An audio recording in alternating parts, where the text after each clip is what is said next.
Hello student, our today's topic is parallelogram law of vector addition, मतलब सदिश योग का समांतर चतुर्भुज नियम। ठीक है, तो क्लास 11th के चैप्टर 4 का अपना जो टॉपिक है एडिशन ऑफ द वेक्टर का parallelogram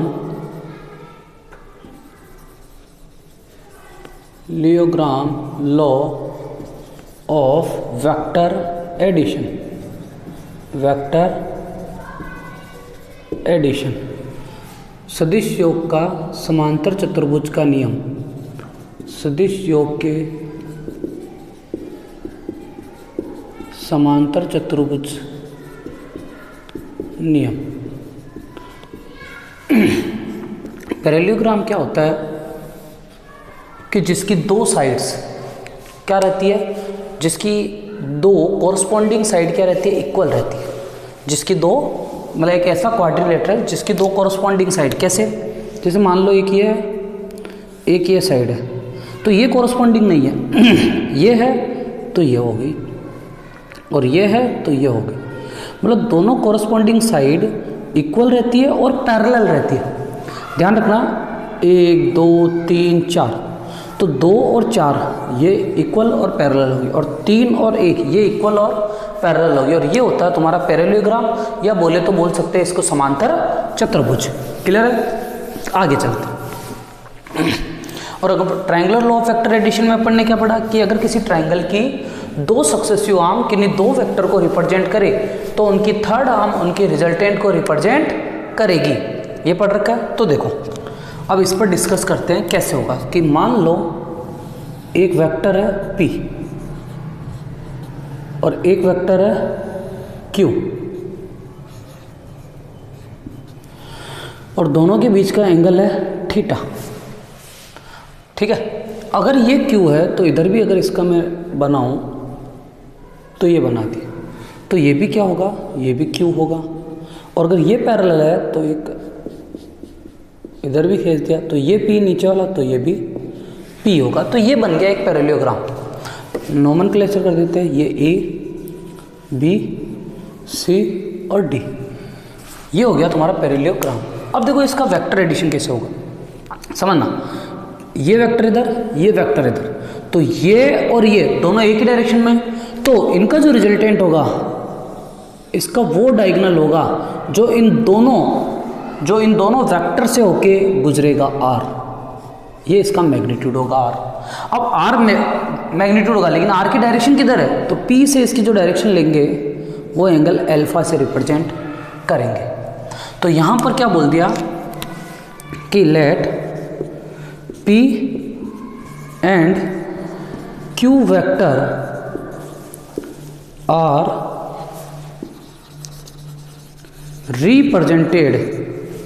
represented by the two sides of parallelogram, two sides of parallelogram, and R is their resultant, and which is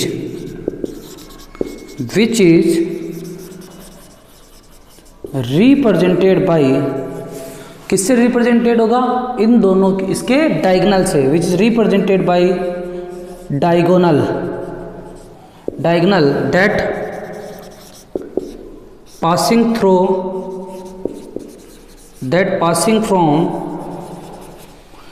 from intersection of two vector. कि वो diagonal तो ये भी हो सकता है, पर वो डायगोनल जो दोनों वेक्टर के इंटरसेक्शन पॉइंट से पास हो रहा हो। ये ध्यान रखना मेन चीज, दोनों सदिशों के कटान बिंदु से होकर गुजरता हो, वही विकर्ण इसके परिणामी को निरूपित करेगा। क्लियर है ये आ गया। अब अपने को आगे चर्चा करनी है कि यार किस किस तरीके से वेक्टर काम करेंगे, कि वेक्टर P है, कि वेक्टर Q है ना, और वेक्टर R है, लेकिन कैसे अपने को तो कोई फॉर्मूला आता ही नहीं है, पर अपने को एक चीज आती है, क्या अपने को आता है पाइथागोरस थ्योरम। और पाइथागोरस थ्योरम क्या होती है, हाइपोटेनस स्क्वायर बराबर base square plus perpendicular square. तो यहां से अपन क्या करेंगे, एक परपेंडिकुलर ड्रॉन करेंगे, ये परपेंडिकुलर ड्रॉन करा, क्या है ये ई, ठीक है, ये ई परपेंडिकुलर। और अपने को पता है अगर ये थीटा है तो ये भी क्या होगा, थीटा होगा, ठीक है भाई। अब देखिए परपेंडिकुलर ट्रायंगल, सॉरी कौन सा, राइट एंगल ट्रायंगल बन गया। तो ए सी ई एक राइट एंगल ट्रायंगल है, ए सी ई एक समकोण त्रिभुज है। तो यहां से triangle A C E is a right angle triangle. So तो अपन क्या यूज कर सकते हैं यहां पर, पाइथागोरस थ्योरम, एच स्क्वायर बराबर P square plus B square, hypotenuse square बराबर perpendicular square plus base square. Hindi में बोले तो काण स्क्वायर बराबर लंब स्क्वायर प्लस आधार स्क्वायर, ठीक है। काण मतलब हाइपोटेनस, लंब मतलब परपेंडिकुलर और आधार मतलब बेस, याद हो जाएगा, ठीक है। अब देख हाइपोटेनस यहाँ क्या है, ये पूरा का पूरा समकोण त्रिभुज है, ये पूरा का पूरा राइट एंगल ट्रायंगल है। हाइपोटेनस क्या होगा, आर, हाइपोटेनस क्या होगा आर, मतलब मैं बोल सकता हूं ए सी का स्क्वायर बराबर परपेंडिकुलर क्या होगा सीई, बेस ए ई, और that is the equation number 1। इसको दे दो इक्वेशन नंबर 1, क्योंकि अपने को मेनली निकालना क्या, दो चीजें निकालनी है। एक तो ये आर वेक्टर है ना, वेक्टर क्वांटिटी को रिप्रेजेंट कैसे करते हैं, दो चीजों से, मैग्नीट्यूड और डायरेक्शन। तो आर का अपने को मैग्नीट्यूड निकालना है, फिर आर की डायरेक्शन क्या होना है, अल्फा, कि यहां से सर अल्फा एंगल पर आर जा रहा है, इसका रिजल्टेंट वेक्टर जा रहा है। तो अपने को आर का मैग्नीट्यूड और अल्फा ये दो चीजें निकालनी है, ठीक है। यहां तक हो गया। अब देखो एक और ट्रायंगल लेंगे अपन, छोटा सा ट्रायंगल बी सी ई। तो ट्रायंगल बी सी ई अगर मैं इसको बनाऊं, ये बी, ये सी और ये ई, ये थीटा और ये क्यू, ठीक है। तो अपने को पता है ये तो काण हो गया हाइपोटेनस, ये परपेंडिकुलर हो गया लंब, और ये बेस हो गया आधार, ठीक है। अपन बात करते हैं साइन थीटा की, यहां से इस ट्रायंगल के। तो साइन थीटा बराबर क्या होता है, लंब बटावा काण, मतलब परपेंडिकुलर अपॉन हाइपोटेनस। तो परपेंडिकुलर कौन है, सी ई, और हाइपोटेनस क्या है, ये पूरा, ये कितना है क्यू। तो क्यू को इधर भेज दूंगा, तो क्यू साइन थीटा बराबर सी ई, इक्वेशन नंबर 2। यहां तक ओके। अब देखो नेक्स्ट अपन लेंगे बी लेंगे, तो कोस थीटा, और कोस थीटा क्या होता है बेटा, बेस अपॉन हाइपोटेनस, मतलब आधार बटे हुए काण, आधार बटे हुए काण। आधार क्या है, बीई, ठीक है। बेस क्या है, बीई, और हाइपोटेनस क्या है, वही क्यू। फिर क्यू को इधर भेज देंगे, तो क्यू कोस थीटा बराबर बीई, इक्वेशन नंबर 3। यहां तक ओके, ठीक है। अब देखो आगे कैसे बढ़ेंगे, कि भाई अपने पास ए सी है, आर, सी ई है, क्यू साइन थीटा, ए ई क्या है, तो ए ई देखते, ए ई किससे मिलके बना, A B plus B, A B plus B is equal to A E. तो क्या लिखेंगे, अकॉर्डिंग टू डायग्राम, डायग्राम का यूज करते हैं, एक एक चीज लिखते हैं कि ए सी बराबर आर, सी ई यहां से निकल जाएगा क्यू साइन थीटा, और ए ई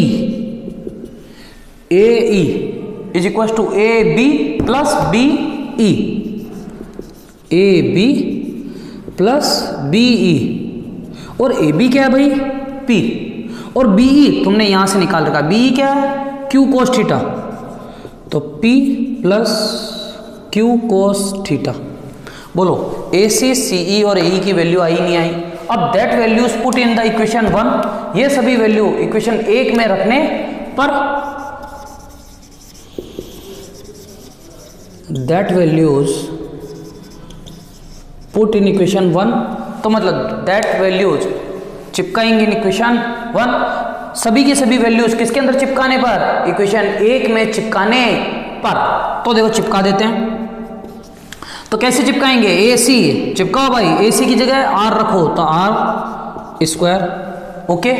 फिर सीई, सीई क्या है, क्यू साइन थीटा का स्क्वायर, तो Q square sine square theta plus A E का होल स्क्वायर, ए ई क्या है, P plus Q cos theta, तो P plus Q cos theta का स्क्वायर, ए प्लस बी का होल स्क्वायर। अब देखो यहां से थोड़ा फॉर्मूला यहां लिख देता हूं, ए प्लस बी का होल स्क्वायर, एक फॉर्मूला होता है A square plus B square plus 2ab। अगर यहां माइनस हो तो यहां माइनस आ जाता है, पढ़ा है 9th या 8th क्लास में फॉर्मूला पढ़ा होगा, ए प्लस बी का whole square, A square plus B square plus 2ab। तो ए प्लस बी का होल स्क्वायर, तो P square plus Q square cos square theta plus 2ab, तो 2p Q cos theta होगा कि नहीं होगा। तो करते देखो नेक्स्ट स्टेप, तो आर स्क्वायर बराबर Q square sine square theta plus, अब देखो ए प्लस बी का होल स्क्वायर, तो पी, ए मतलब पी का स्क्वायर, बी मतलब क्यू कोस थीटा का स्क्वायर, तो क्यू कोस square theta plus 2ab, 2a p और b q कोस थीटा, तो 2a और q cos theta is b। ये क्लियर है, ओके। अब देखो q स्क्वायर इधर कॉमन, q स्क्वायर इधर कॉमन, तो दोनों को बीच में कॉमन ले लो, तो p स्क्वायर को पहले बोलो, q स्क्वायर को लिखो, और अंदर क्या आ गया, sine square theta plus cos square theta plus 2pq cos theta. कुछ जानी पहचानी वैल्यू है, sine square theta plus cos square theta is equal to ना, इज इक्वल टू 1। ये होती है first inequalities of right angle triangle, कि sine square theta plus cos square theta is equal to 1। तो देखो यहां से क्या आ गया, R square is equal to P square plus Q square plus 2pq cos theta, और रिजल्टेंट निकालना हो तो r बराबर p स्क्वायर plus Q square plus 2pq cos theta square इधर आएगा तो root. That equation is represent the magnitude, that equation is represent the magnitude, ठीक है, इक्वेशन 3 एंड इक्वेशन 4। तो इक्वेशन 4 इज represented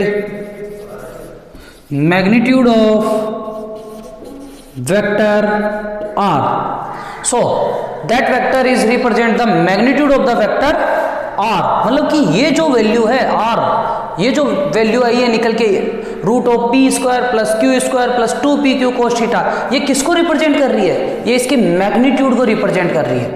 बोलो क्लियर है नहीं है, ठीक है। आगे बात करते हैं डायरेक्शन, भाई आर की डायरेक्शन क्या होगी, देखो यहां है तो आर की डायरेक्शन क्या होगी, ऊपर, यहां से ये एंगल, कितना एंगल, अल्फा एंगल, ये अल्फा निकालना है। तो इस ट्रायंगल की बात करूं तो यहां से अल्फा कैसे निकलेगा, ये परपेंडिकुलर और मतलब ये लंब और ये आधार, क्या tan निकाल लो। जब भी वेक्टर का एंगल निकालना हो 99% केस में tan निकालते हैं, तो ध्यान रखना। तो in triangle ACE the tan alpha बराबर परपेंडिकुलर अपॉन बेस, मतलब लंब बटा आधार। अब देखो लंब क्या है, यहां से ये लंब CE लंब और AE आधार, तो CE अपॉन AE सभी के सभी वैल्यू अपने पास है। तो tan अल्फा बराबर CE, देखो CE की वैल्यू क्या है, Q साइन थीटा, AE की वैल्यू क्या है, P plus Q cos theta, Q sine theta upon P plus Q cos theta. Clear है? तो यहाँ से अल्फा क्या आ जाएगा, अल्फा बराबर tan inverse Q sine theta upon P plus Q cos theta. That is the equation number 5। और equation 5 angle को represent कर रही है, और ये एंगल क्या होगा यहाँ पर, किसके डायरेक्शन को रिप्रेजेंट करके, भाई आर किधर है सर, आर इधर नहीं है, आर इधर है, मतलब यहां से अल्फा एंगल पर आर है, तो आर की जो रिजल्टेंट वेक्टर की जो डायरेक्शन है वो कौन रिप्रेजेंट करता है, अल्फा। तो इक्वेशन 5 इज